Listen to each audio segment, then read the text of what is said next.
Hello नमस्ते दोस्तों, आप सभी का स्वागत है। पारिस्थितिकी तंत्र में ऊर्जा का मुख्य स्रोत है। पारिस्थितिकी तंत्र में ऊर्जा का मुख्य स्रोत है। इसका सही जवाब होगा ऊर्जा का मुख्य स्रोत है सूर्य का प्रकाश। पारिस्थितिकी तंत्र में ऊर्जा का मुख्य स्रोत सूर्य का प्रकाश है। सूर्य का प्रकाश पृथ्वी के पारिस्थितिकी तंत्र की ऊर्जा का एकमात्र स्रोत है। यही पृथ्वी पर जीवन को संचालित करता है। अतः इसे पारिस्थितिकी तंत्र का प्रेरक बल भी कहते हैं। किसको? सूर्य के प्रकाश को। सूर्य से प्राप्त ऊर्जा सौर ऊर्जा कहलाती है। इस ऊर्जा की सहायता से हरे पौधे प्रकाश संश्लेषण क्रिया द्वारा भोजन का निर्माण करते हैं तथा कोशिकीय श्वसन करते हैं, जिसके फलस्वरूप ऊर्जा उत्पन्न होती है। सभी जीवों के लिए सूर्य से आने वाला प्रकाश सौर ऊर्जा ही ऊर्जा का अंतिम स्रोत है। तो पहले क्वेश्चन का आंसर हो जाएगा पारिस्थितिकी तंत्र में ऊर्जा का मुख्य स्रोत है सूर्य प्रकाश। अगला क्वेश्चन है भू पारिस्थितिकी तंत्र में ऊर्जा का महत्वपूर्ण स्रोत है। भू पारिस्थितिकी तंत्र में आपसे पूछा है तो इसका सही उत्तर होगा सूर्य। भू पारिस्थितिकी तंत्र में ऊर्जा का महत्वपूर्ण स्रोत सूर्य है। सूर्य ऊर्जा का सर्वाधिक व्यापक एवं अपरिमित स्रोत है, जो वातावरण में फोटोन का मतलब होता है छोटी छोटी प्रकाश तरंग पेटिकाएं के रूप में विकिरण ऊर्जा का संचार करता है। संभवतः पृथ्वी पर सर्वाधिक महत्वपूर्ण रासायनिक अभिक्रिया प्रकाश संश्लेषण को माना जाता है। रासायनिक अभिक्रिया किसको माना जाता है? प्रकाश संश्लेषण, जो सूर्य के प्रकाश की उपस्थिति में हरे पौधों में होता है। इसलिए सौर ऊर्जा को पृथ्वी पर जीवन का प्रमुख संवाहक माना जाता है।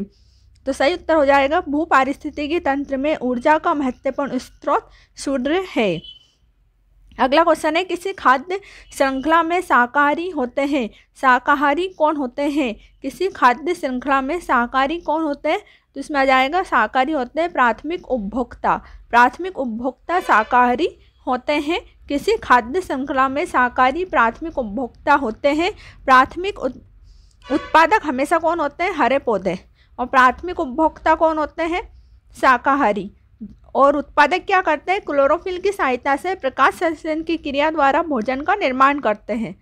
द्वितीयक उपभोक्ता किसे बोला जाता है? अगर आपसे पूछे द्वितीयक उपभोक्ता मांसाहारी। अपघटनकर्ता सड़े गले पदार्थों से ऊर्जा प्राप्त करते हैं। अपघटनकर्ता में कौन आ जाएंगे? मृतोपजीवी, कवक और जीवाणु। अगला क्वेश्चन है जब मोर सांप को खाता है। मोर किसको खाता है? सांप को। सांप कीड़े को और कीड़ा पौधे को, हरे पौधे को खाता है।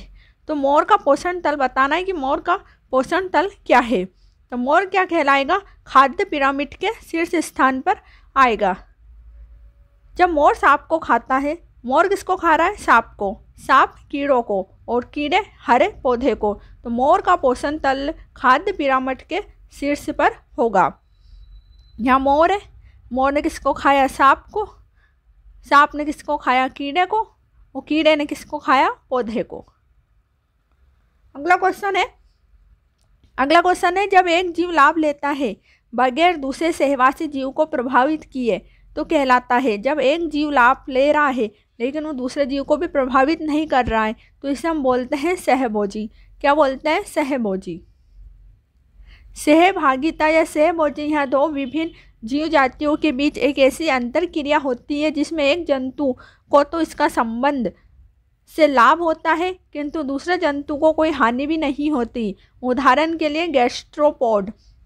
गैस्ट्रोपोड एक कवच है में केकड़ा रहता है। गैस्ट्रोपोड कवच में केकड़ा रहता है। कवच के ऊपर समुद्री एनीमोन चिपकी रहती है। इसी प्रकार शार्क में पेट्रोमाइजोन चिपकी रहती है। शार्क में क्या चिपकी रहती है?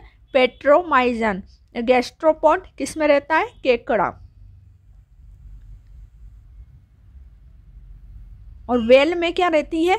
समुद्री वर्निकल चिपके रहते हैं। इकोसिस्टम की सही परिभाषा क्या है? इकोसिस्टम मतलब होता है आपका पारिस्थितिकी तंत्र। तो आपसे पूछा है पारिस्थितिकी तंत्र की सही परिभाषा क्या है?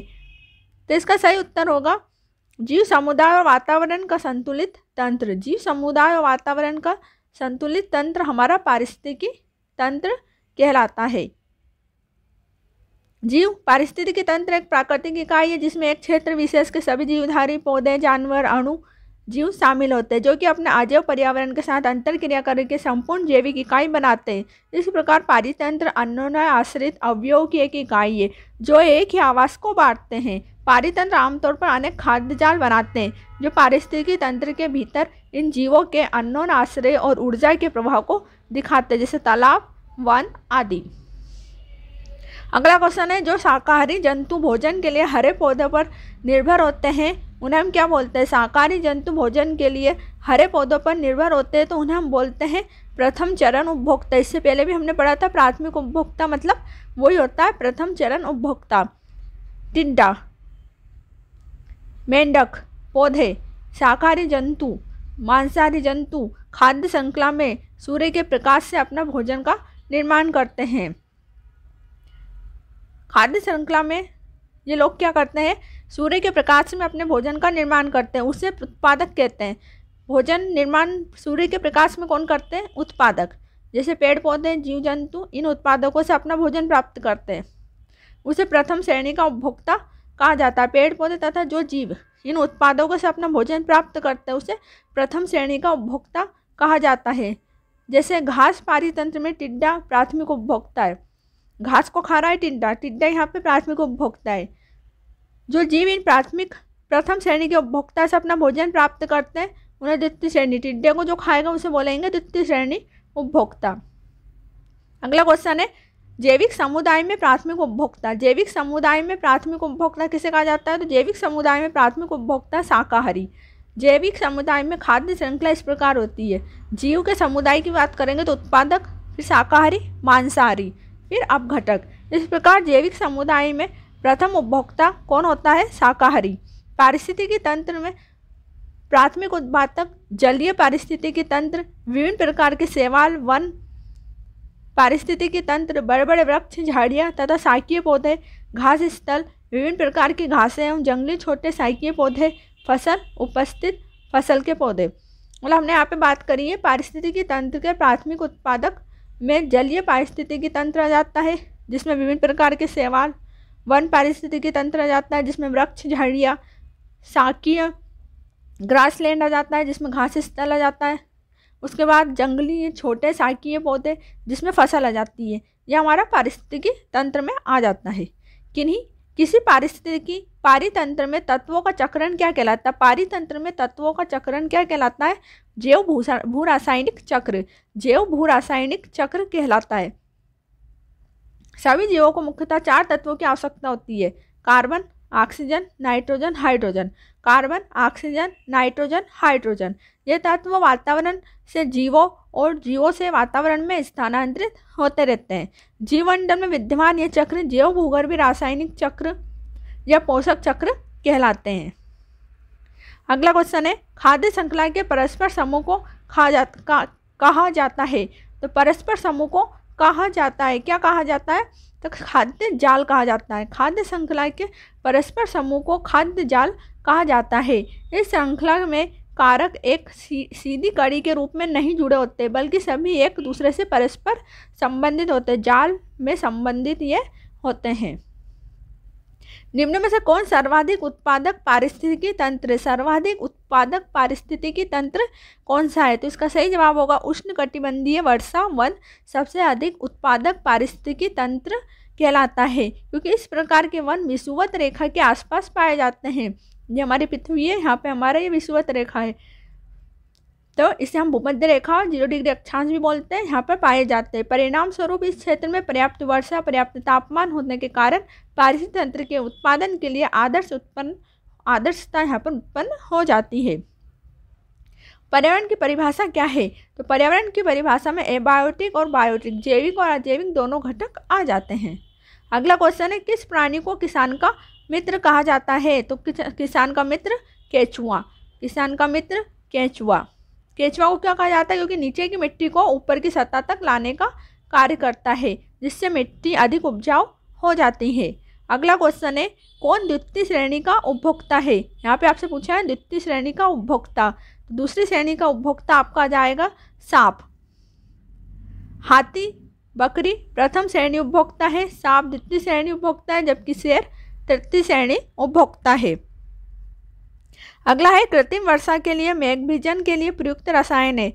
कृत्रिम वर्षा में हमें मेघ बीजन कराना है तो प्रयुक्त रसायन है सिल्वर आयोडाइड। इसका सही जवाब होगा सिल्वर आयोडाइड कृत्रिम वर्षा कराने के लिए मेघ बीज के रूप में प्रयोग किया जाता है।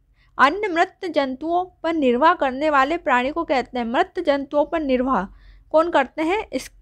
स्कैवेंजर। स्कैवेंजर एक मांसाहारी और शाकाहारी दोनों होते हैं जो कि पर्यावरण में मृत जीव जंतुओं तथा मृत पेड़ पौधे पर अपना जीवन निर्वाह करते हैं। इसके अंतर्गत मक्खी गिद्ध आ जाते हैं, स्कैवेंजर। अगला क्वेश्चन है, यहाँ पे आपको बताना पारिस्थितिकी तंत्र का उदाहरण। वायु, तालाब, जल, मृदा। तो पारिस्थितिकी तंत्र का उदाहरण है तालाब। ऊपर हमने भी पढ़ा था तालाब एक प्रकार का पारिस्थितिकी तंत्र का उदाहरण है क्योंकि तालाब में जैव अजैव तत्वों के साथ साथ जीव जंतु पेड़ पौधों की उपस्थिति होती है। निम्नलिखित में से जैविक घटक है पादप, मृदा, वायु, जल। तो यहाँ पे पादप एक जैविक घटक है। पादप जैविक घटक है क्योंकि इनमें जीवन उत्पादन क्षमता होती है। जल, वायु, मृदा जैविक घटक के अंतर्गत आते हैं। जल, वायु और मृदा किसके अंतर्गत आते हैं? जल, वायु, मृदा अजैव घटक आते हैं। आपसे पूछ सकते हैं मृदा क्या है? अजैव। वायु अजैव, जल अजैव, पादप जैव। पृथ्वी का अपमार्जक कौन है? पृथ्वी का अपमार्जक कौन है? तो यहाँ पे पृथ्वी का अपमार्जक हो जाएगा जीवाणु व कवक। जीवाणु व कवक पृथ्वी के अपमार्जक कहलाते हैं। क्यों? क्योंकि ये मृत जैविक पदार्थों को खाकर अपना निर्वाह करते हैं और भूमि की भी सफाई करते हैं। अगला क्वेश्चन है, कौन जीवीय कारक नहीं है? कौन जीवीय कारक नहीं है? मतलब जिसमें जीव नहीं है तो इसका सही ऑप्शन हो जाएगा चट्टान में जीवीय कारक नहीं है। जीवीय कारक बायोटिक फैक्टर होते हैं जिनमें जीवन की जैविक क्रियाएं होती है। श्वसन, निषेचन, उत्सर्जन, पेड़ पौधे, जंतु इसके अंतर्गत आते हैं। चट्टान अजैवीय, अभी हमने पढ़ा वायु भी अजैव है, मृदा भी अजैव है। हमारे पर्यावरण में किस गैस का सबसे अधिक सांद्रण है? तो सबसे अधिक सांद्रण किस गैस का है? नाइट्रोजन। 78% ये पाई जाती है। पृथ्वी को घेरती हुई जितने स्थान में वायु रहती है उसे वायुमंडल कहते हैं।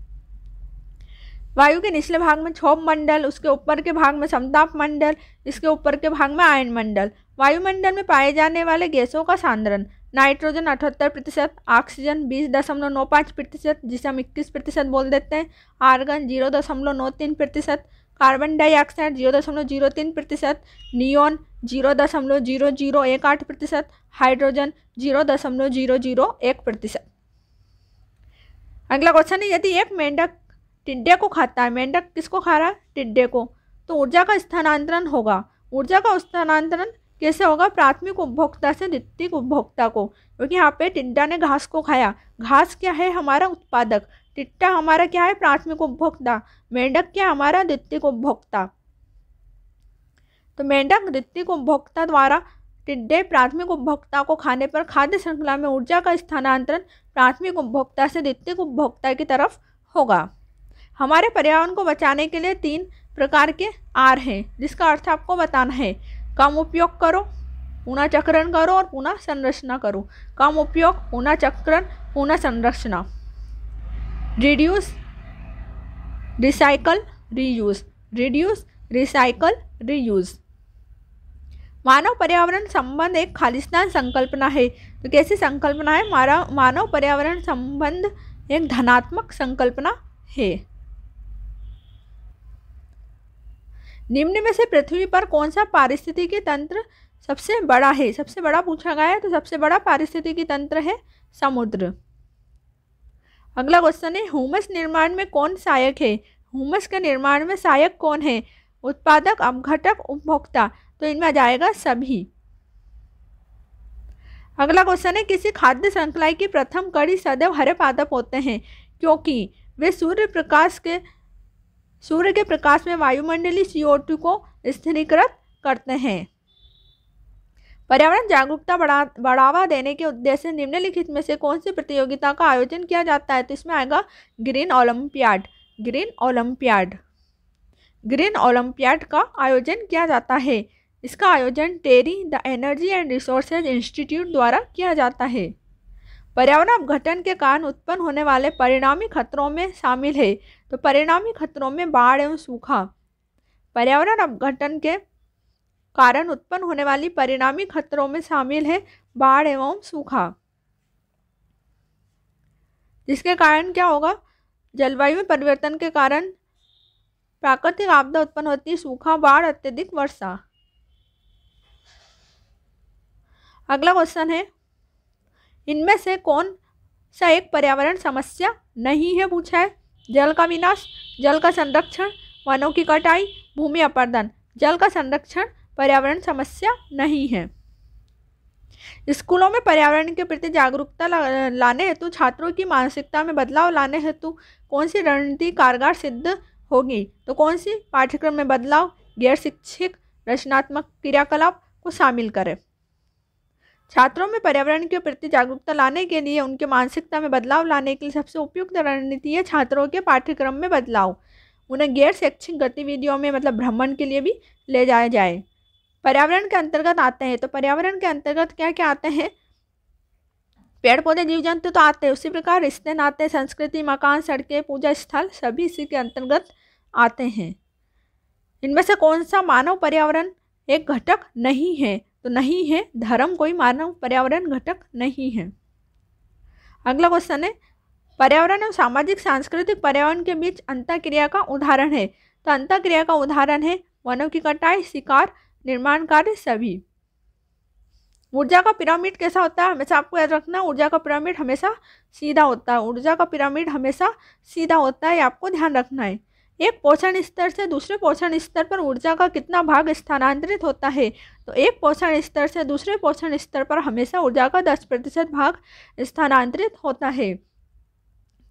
किसी जीव ने किसी को खाया तो वो सिर्फ दूसरे को 90%, दूसरे को सिर्फ 10% देगा और खुद अपने पास 90% रखेगा। और 10% का नया नियम किसने दिया था? लिंडमान ने कब दिया था? 1942 में। यहाँ पे लिखा है 90% भाग प्रत्येक स्तर पर अपने ऊर्जा उपयोग में ले लेता है और अपने से आगे 10% छोड़ता है। अगला क्वेश्चन है, प्राकृतिक पर्यावरण के प्रमुख घटक कौन से हैं? प्राकृतिक पर्यावरण के प्रमुख घटक है सभी जीव, भू-आकृतिक कारक, जलवायु कारक सभी। पारितंत्र में ऊर्जा का प्राथमिक स्रोत है सूर्य का प्रकाश। अगला क्वेश्चन है, खाद्य श्रृंखला में ऊर्जा का प्रवाह कैसा होता है? एक दिशीय। कैसा होता है? एक दिशीय। और ऊर्जा का पिरामिड भी हमेशा सीधा बनता है और एक दिशीय होता है। पर्यावरण असंतुलन का कारण है चेतना का अभाव, भौतिकवादी सोच, भोगवादी प्रवृत्ति सभी। तो इसमें सभी आ जाएगा। अगला क्वेश्चन है, निम्न में से कौन सा पर्यावरण अध्ययन का घटक नहीं है? मानव, वायुमंडल, जलमंडल, सौरमंडल। सौरमंडल पर्यावरण का घटक नहीं है। 10% नियम किसने दिया था? तो ये लिंडमान द्वारा दिया गया था 1942। अगला क्वेश्चन है, पर्यावरण एक स्रोत है। पर्यावरण किसका स्रोत है? अधिगम का, औषधि का, ऊर्जा का, सभी का। तो सभी का स्रोत है। ऊर्जा संपन्न के निम्नलिखित आरेख को ध्यानपूर्वक देखें। उपयुक्त आरेख के आधार पर कौन सा विकल्प सही होगा? तो इसमें आएगा सी वाला, क्योंकि सूरज एक है, फिर 2 बकरी है, फिर 5 मनुष्य हैं, तो ये इसका आकार सही है। सूरज के द्वारा पौधे अपना खाना बनाएंगे। पौधों को कौन खाएंगे? तो पौधों को बकरी खाएगी। ठीक है, फिर बकरी को कौन खाएगा? मनुष्य खाएगा। तो ऊर्जा श्रृंखला में ऊर्जा का स्रोत सूर्य, पादप शाकाहारी, पादप, फिर शाकाहारी, फिर मांसाहारी और फिर अपघटक। अगला क्वेश्चन है, जैविक पर्यावरण में शामिल है। तो जैविक पर्यावरण में कौन शामिल है? सभी, उत्पादक, उपभोक्ता, अपघटक। ईवीएस मतलब इन्वायरमेंट स्टडीज एकीकरण है। किसका एकीकरण है? विज्ञान, सामाजिक अध्ययन और पर्यावरण शिक्षा का। इसमें विज्ञान भी आ जाता है, सामाजिक अध्ययन भी आ जाती है और पर्यावरण शिक्षा भी आ जाती है। निम्नलिखित विकल्पों में से कौन से पर्यावरणीय मुद्दे हैं? जल संरक्षण, कचरा निस्तारण, जनसंख्या वृद्धि। तो तीनों ही है, इसमें सही आ जाएंगे। दोस्तों, आज की इस वीडियो में हमने कुछ क्वेश्चन करे, इसके आगे के क्वेश्चन हम अगले वीडियो में देखेंगे। तो आपको वीडियो अच्छा लगा तो लाइक, शेयर और सब्सक्राइब जरूर करें। धन्यवाद।